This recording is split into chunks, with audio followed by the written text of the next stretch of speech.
వాళ్ళందరికీ మీరు కుర్చీలు వేయగలరా? వాళ్ళందరికీ టిఫిన్లు పెట్టగలరా? మరి లక్షల మంది వస్తారు సుమా అన్నాడు ఆయన. ఇవన్నీ చెప్పినప్పటికీ ఒకడా మాత్రం కొంచెం భయం వేసింది. ఎవరికి నలుగురికైనా భోజనం పెట్టడానికి మన ఇంట్లో ఏమి లేవు, లక్షల మందికి భోజనాలు టిఫిన్లు ఏర్పాటు చేయాలంటే మన వల్ల అవుతుందా అని చెప్పి సరే అని చెప్పేసి వచ్చేసింది మెదకుండా. వచ్చేసి అమ్మ ఏం జరిగింది అన్నాడు శ్రీనివాసుడు. నాయన ఇలా అన్నాడు, కొన్ని లక్షల మంది వస్తారట, వాళ్ళందరికీ టిఫిన్ పెట్టాలంటే భోజనం పెట్టాలట, వాళ్ళకి ఏం కావాలో అన్ని పరిచర్యలు చేయాలి, రంగరంగ వైభవంగా కళ్యాణం చేస్తే నేను పిల్లనిస్తానన్నాడు. ఇది జరిగిందన్నాడు. అమ్మ నువ్వేం దిగులు పడకు, డబ్బు గురించి ఏం దిగులు పడకు, నేను వెళ్ళి నాకు కుబేరుడు తెలుసు, ఆ కుబేరుని అప్పు అడుగుతాను అని కుబేర స్వామి దగ్గరికి వెళ్ళి ఆ శివుడిని బ్రహ్మని సాక్ష్యంగా తీసుకెళ్లి, ఓ కుబేర నాకు ధనాన్ని కొంత అప్పుగా ఇవ్వమన్నాడు. అయ్యా స్వామి, నువ్వే లక్ష్మీనాథుడు కదా, శ్రీనివాసుడికి నువ్వే, నీకు నేను అప్పు ఇవ్వడం ఏంటన్నాడు. కాదయ్యా నా పరిస్థితి కొద్దిగా బాగలేదు, ఇప్పుడు కొద్దిగా తేడా వచ్చింది, అందుకని నిన్ను అప్పడడానికి వచ్చాను అన్నాడు. సరే నీకు అప్పిస్తాను, నాకేంటి లాభం అన్నాడు. రాబోయే రోజుల్లో లక్షల మంది భక్తులు నా దగ్గరికి వస్తూ ఉంటారు, వాళ్ళు వచ్చిన కానుకలు ఉండిలో వేస్తూ ఉంటారు, లక్షలు లక్షలు వేస్తూ ఉంటారు ఉండిలో తిరుపతిలో. ఆ డబ్బంతా నీకు వడ్డీ కింద ఇచ్చేస్తానన్నాడు. మరి వడ్డీ అంటే ఆశ పుట్టింది, మరి అసలు ఎప్పుడు తీరుస్తాను, తర్వాత ఎప్పుడు చూద్దాం, కలియుగం అయిపోయిన తర్వాత అప్పుడు అసలు ఇస్తాను, వడ్డీ కలియుగం అంత వరకు కూడా వడ్డీ తీసుకో, నాకు వచ్చేటువంటి లక్షల లక్షల డబ్బంతా వడ్డీ కింద తీసుకోమన్నాడు. కుబేరుడికి చాలా ఇష్టమైంది, మరి వడ్డీ ఎక్కువ వస్తుంటే ఆశ కదా ఎవరికైనా. సరే అన్నారు, ఆ డబ్బా ఇచ్చారు, రంగరంగ వైభవంగా కళ్యాణం చేశారు. ఇదనమాట శ్రీనివాసుడి కళ్యాణం, అంత వైభవంగా జరిగింది. ఇంతకీ గొప్ప విషయం ఏమిటంటే ఆ తర్వాత అక్కడ శ్రీనివాసుడు కొన్ని కారణాల వల్ల అక్కడ శిలారూపంలో మనకి కనబడుతూ ఉంటాడు. ఇది కలియుగం కాబట్టి నిజంగా భగవంతుడు మనకి కంటికి కనబడితే మనం చూడలేము. ఒక సూర్యుడిని కంటికి మనం సూర్యుడిని డైరెక్ట్ గా చూస్తే మన కళ్ళు దెబ్బతింటాయి. ఆ దేవతలు ఎవరైనా సరే మనం చూడాలనుకుంటే ఆ శక్తిని మనం తట్టుకోలేము. మన చర్మ చక్షువులతోటి అంటే తోలు కళ్ళతోటి మనం చూడలేము, ఆ భగవంతుని యొక్క తేజస్సుని చూడలేము. ఇక్కడ 10-20 లైట్లు ఉంటే ఈ లైట్లే చూడలేకపోతుందండి. అలాగే ఆ భగవంతుని యొక్క తేజస్సుని మనం చూడలేమనేటువంటి ఉద్దేశంతో అక్కడ శిలారూపంలో ఉన్నటువంటి వాడు సాక్షాత్ వెంకటేశ్వర స్వామి. ఆయనని ఎన్నో వందల మంది, లక్షల మంది, కోట్ల మంది దర్శిస్తూ వాళ్ళ కోరికలు తీర్చుకుంటున్నారు. ఎవరైనా పెళ్లి కాలేదంటే అయ్యా నేను తిరుపతి వస్తాను, మా అమ్మాయికి పెళ్లి అయితే చాలు తిరుపతి వచ్చి నీకు గుండు కొట్టించుకుంటారని ఒప్పుకుంటారు. ఆ పెళ్లి అయిపోతుంది, సంవత్సరం లోపల పెళ్లి ఖాయం. అయ్యా నేను అప్పులు పాలైపోయానయ్యా, నా అప్పులన్నీ తీర్చు, ఈ అప్పులకు బయటపోతున్నాను, నువ్వే నాకు దిక్కు, నా అప్పులన్నీ తీరిపోతే నీ హుండీలో 1,00,000 రూపాయలు ఇస్తానయ్యా అంటాడు. ఆ సంవత్సరం తిరిగేలోపు ఆయన అప్పులన్నీ మాయం. ఏం చేస్తాడు, 1,00,000 రూపాయలు తీసుకెళ్ళి అందులో వేసేస్తాడు.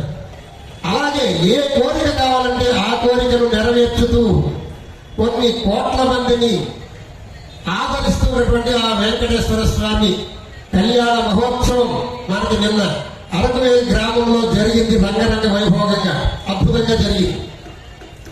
నాకు ఒక ఛానల్ ఉందండి, యూట్యూబ్ ఛానల్ ఉంది నాకు, పురాణ అమృతం దాని పేరు, పురాణ అమృతం. అన్ని అందులో భక్తి కార్యక్రమాలు వస్తాయి. నిన్న జరిగినటువంటి కళ్యాణం కూడా ఆ ఛానల్లో పెట్టడం జరిగింది. మీకు వీలైతే ఒకసారి చూడండి.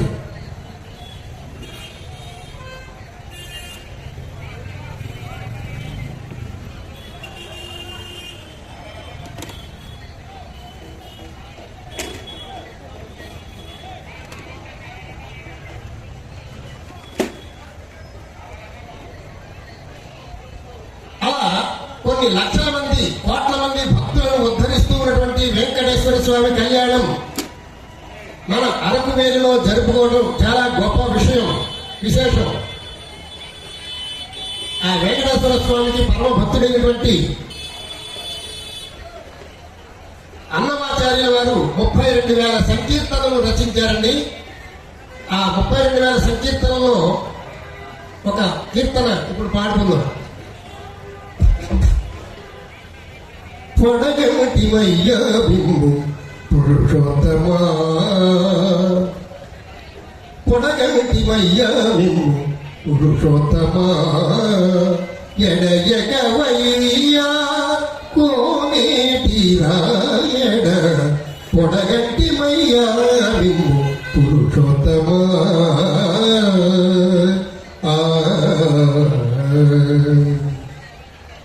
కోరి మమ్ము ఏలినట్టి కులదైవమా చాలా నేరిచి పెద్దలిచ్చిన నిధానమా కోరి మమ్ము ఏలినట్టి కులదైవమా చాలా నేరిచి పెద్దలిచ్చిన నిధానమా గారవించి తప్పి తీర్చు కాలమేఘమా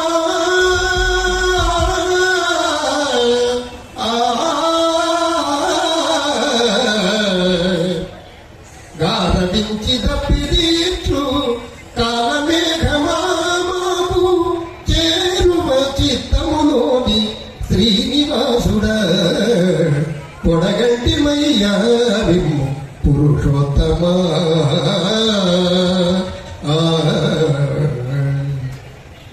ఇది అన్నమాచార్యుల వారి కీర్తన.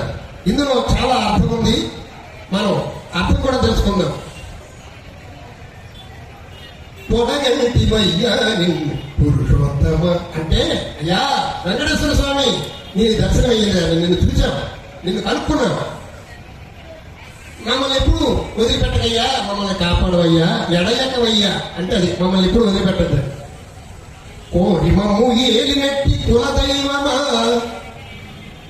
మేము నువ్వు అవతారంగా రావయ్యా వెంకటేశ్వర స్వామి రా అని మేము అడగలా, నువ్వే మా పాపాలు పోగొట్టడానికి వచ్చావు, కోరి మమ్మల్ని కరుణించడానికి వచ్చావయ్యా. గారవించి తప్పిరీచు కాలమేఘమా అంటే మనకి మేఘం వల్ల వర్షం వస్తుంది. వర్షం కురిసినప్పుడు కొన్ని వేల లీటర్ల నీరు ఆకాశం నుండి మనకి పడుతుంది. ఆ వర్షాన్ని మనం పిలిస్తే వచ్చిందా చెప్పండి? మనకు కావాలంటే వస్తుందా, వద్దంటే ఆగుతుందా? ఆ వర్షం రూపంలో ఉన్నటువంటి మేఘం రూపంలో ఉన్నటువంటి వాడు నువ్వేనయ్యా వెంకటేశ్వర.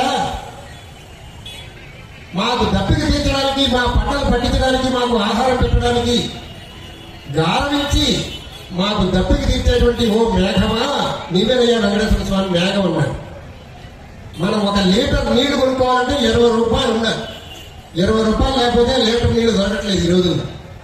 కానీ మరి వర్షంగా ఎన్ని కోట్ల లీటర్ల నీరు పైనుంచి పడుతుంది చూడండి. వర్షం ఏమన్నా నిన్న ఎప్పుడైనా 1 రూపాయి అడిగిందా? అదే భగవత్ శక్తి. ఆ భగవంతుడే సముద్రంలో ఉప్పు నీటిని ఆవిరిగా చేసి ఆ ఆవిరి పైకి వెళ్ళి అలా ప్రయాణం చేసుకుంటూ వచ్చి కొండల మీద చెట్ల మీద చల్లగా కూడా వర్షిస్తూ ఉంటుంది. ఎంత మహిమ చూడండి. ఆ వర్షానికి 1 రూపాయి ఇవ్వం మనం. మనకు ఊరికే వచ్చే కదా దానికి విలువ తెలియట్లే.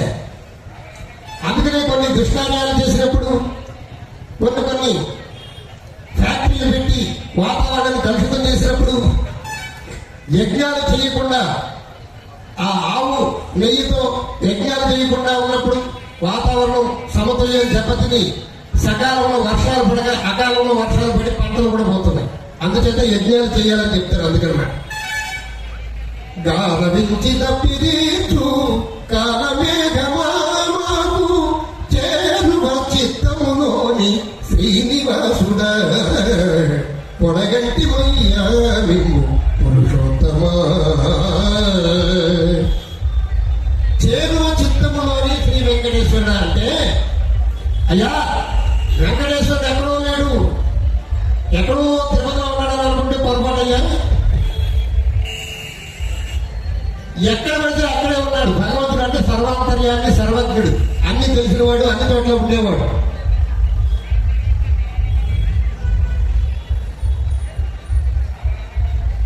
చేరువ చిత్తములోనే వెంకటేశ్వర, మాకు చిత్తము మా మనసులోనే ఉన్నావయ్యా. నువ్వు ఎక్కడో లేవు. భగవంతుడు కావాలి, భగవంతుడు చూడాలంటే మన మనసులోనే చూడొచ్చు, ధ్యానం చేస్తే కనబడతా. మాకు ఎంతో చేరువుగా ఉన్నటువంటి నిన్ను కనుక్కోలేకపోతున్నాం మేము అని అన్నమాచార్య వారు అద్భుతంగా రచించారనమాట. చెడనీకి బ్రతికించే సిద్ధమంత్రమా ఓం నమో వెంకటేశాయ. బాబా మీది పేరు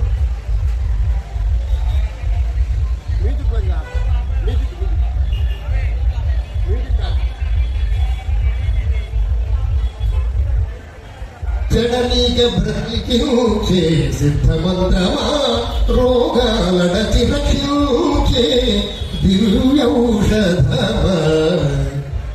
మనల్ని చెడిపోకుండా కాపాడేటువంటిది ఏంటంటే అంటే వెంకటేశ్వర నామం అన్నారు. మనం ఎల్లప్పుడూ ఆరోగ్యంగా ఉండాలంటే ఆ వెంకటేశ్వర స్వామిని తలుచుకుంటూ ఉండాలి. భగవంతుని మనకి ఇష్టమైన దైవాన్ని తలుచుకుంటూ ఉంటే చాలయ్యా నీకు రోగాలు రావన్నారు. అందుకనే చాలా మంది భక్తులు చిన్నప్పటి నుంచి భక్తిలో ఉన్నటువంటి వాళ్ళకి రోగాలు రావు, ఆరోగ్యంగా ఉంటారు. ఎప్పుడైతే భక్తి నశిస్తుందో, భక్తి లేదో, ఆ భగవంతుని మర్చిపోతామో మనం అన్ని రకాలు తినేస్తాం, అన్ని రకాలు పోసేస్తాం, అప్పుడు రోగాలు వచ్చేస్తాయి అన్నమాట. అందుకని మమ్మల్ని చెడిపోకుండా బ్రతికించేటువంటి మహానుభావుడు అయ్యాను. చెడ నీక బ్రతికించే సిద్ధమంత్రమా. ఆ ఓం నమో వెంకటేశ అనేటువంటి మంత్రం మమ్మల్ని కాపాడుతుందయ్యా.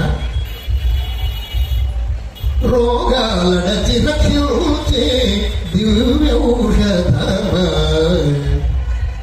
ఎల్లప్పుడూ భగవన్నామస్మరణ చేసుకుంటే రోగాలు దగ్గరికి రావట.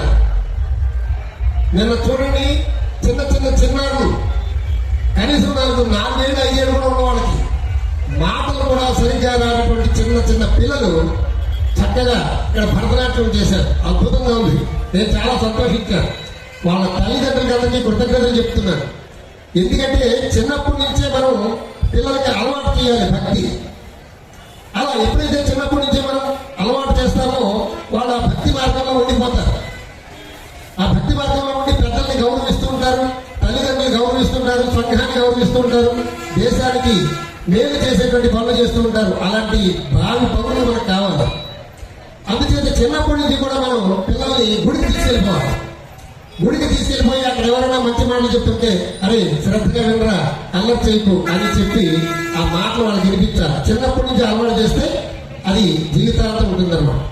అలా కాకుండా చిన్నప్పుడు వాడు అన్నం తింటలేదని సెల్ ఫోన్ చేతిలో పెట్టామనుకోండి, వాడికి సెల్ ఫోన్ వెతుకుతూ ఉంటాడు, సెల్ ఫోన్ తిప్పుతూ ఉంటాడు. ఆ పనికి వచ్చాయి పనికి రాని అన్ని చూస్తూ ఉంటాడు. అలా చూచి వాడి కళ్ళు పోతాయి, మెదడు పోతాయి. ఇది మనం తప్పించాలి. ఇప్పుడు చాలా చాలా చెడ్డగా జరుగుతున్నటువంటిది. తల్లిదండ్రులందరూ గమనించండి. ఈ సెల్ ఫోన్ ఎక్కువగా చూడటం వల్ల బ్రెయిన్ దెబ్బతింటుందని సైంటిస్టులు చెప్తున్నారు. దాన్ని తప్పించడం కోసం భక్తి మార్గంలోకి దిగాలి.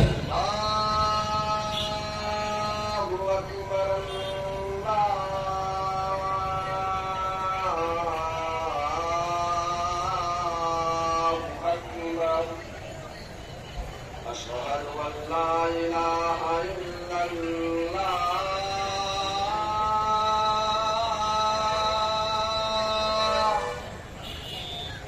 أشهد أن لا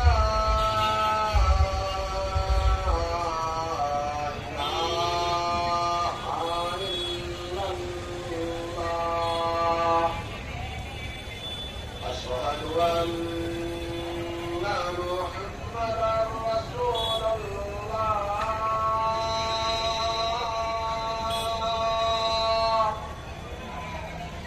أشهد أن محمدا رسول الله حي على الصلاة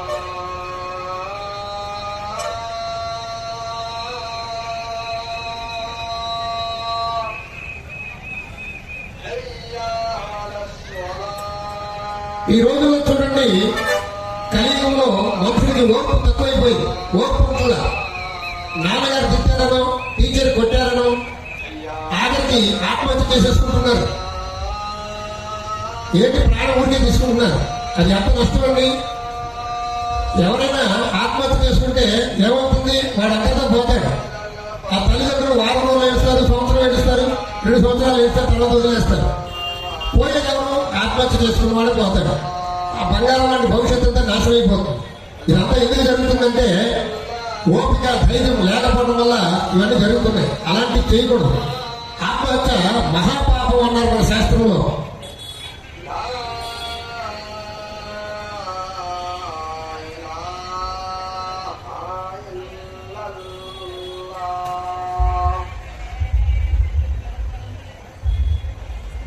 అందుకనే మనం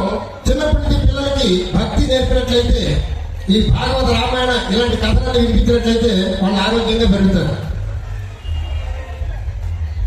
ఒక అద్భుతమైనటువంటి శ్లోకం భగవద్గీతలో,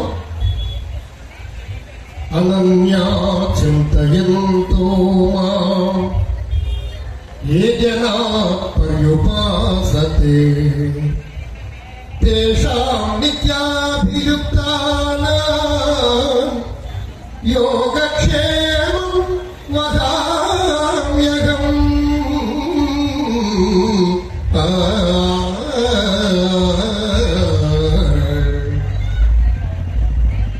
సర్వకాల సర్వావస్థలందు నన్నే ధ్యానం చేయవానికి మోక్షమును వసలును. ఎల్లప్పుడూ ఆ భగవంతుడి నామం తలుచుకుంటూ ఉండాలి.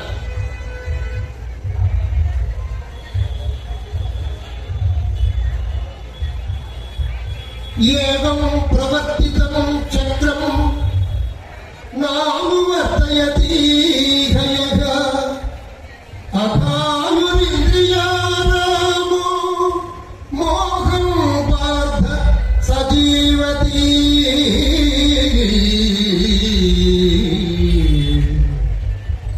అర్జున, నాచే నడుపబడు ఈ లోకము అను చక్రమును బట్టి ఎవడు అనుసరించడో వాడు ఇంద్రియలోనుడై పాప జీవనం నడుచున్నాడు. అట్టి వాడు వ్యర్థుడు. జ్ఞాని కాని వాడు సదా కర్మలను ఆచరించుతూనే ఉండవని. అంటే ఈ లోకంలో ఉన్నటువంటి మనుషులు ఎలా నడుచుకోవాలి, ఎలా ప్రవర్తించాలి, ఇవన్నీ కూడా మనకి భారతంలో చెప్పబడి ఉన్నాయి.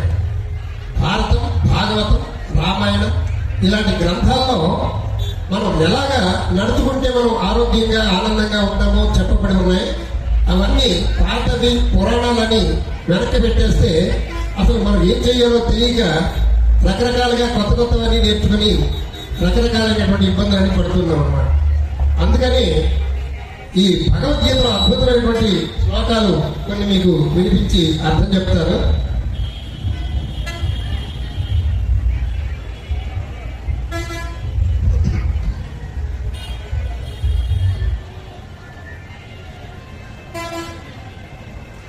శ్రద్ధావాన్ లభతే జ్ఞానం తత్పద సంయతేంద్రియః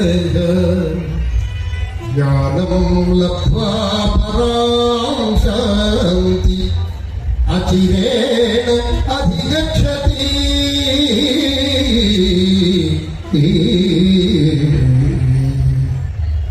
శ్రద్ధ ఇంద్రియ నిగ్రహము గలవానికి జ్ఞానము పొందుట సులభ సాధ్యం. అట్టి జ్ఞాని ఉత్కృష్టమైనటువంటి మోక్షాన్ని పొందుతాడు. శ్రద్ధ అంటే దేని మీద శ్రద్ధ? మనకి దేని మీద శ్రద్ధ ఉంటే అది వస్తుంది. ఇప్పుడు మన పిల్లలందరికీ ఏం చెప్తున్నాం అంటే, అరే నాన్న బాగా చదువుకోవాలి, క్లాస్ ఫస్ట్ రావాలి, స్టేట్ ఫస్ట్ రావాలి, ఇలా నేర్పుతాం. ఎందుకు నాన్న క్లాస్ ఫస్ట్, స్టేట్ ఫస్ట్? అని నీకు మంచి ఉద్యోగం వస్తుందిరా, ₹1,00,000 సంపాదించవచ్చు అంటాడు. కేవలం ₹1,00,000 సంపాదిస్తే వాడు సుఖంగా ఉంటాడండి? మనం ఏం చెప్తున్నాం పిల్లలకి? లక్షలు సంపాదించాలి అని చెప్తున్నాం. ఆ లక్షల వల్ల సుఖం ఉండదని చాలా మందికి తెలియదు. ఆ లక్షలు సంపాదించడానికే వాళ్ళు చూస్తూ ఉంటారు, అసలైనటువంటి జ్ఞానాన్ని మర్చిపోతూ ఉంటారు. అలా లక్షలు సంపాదించిన వాళ్ళు ఎన్నో ఇబ్బందులు పడినటువంటి సంఘటనలు ఉన్నాయి.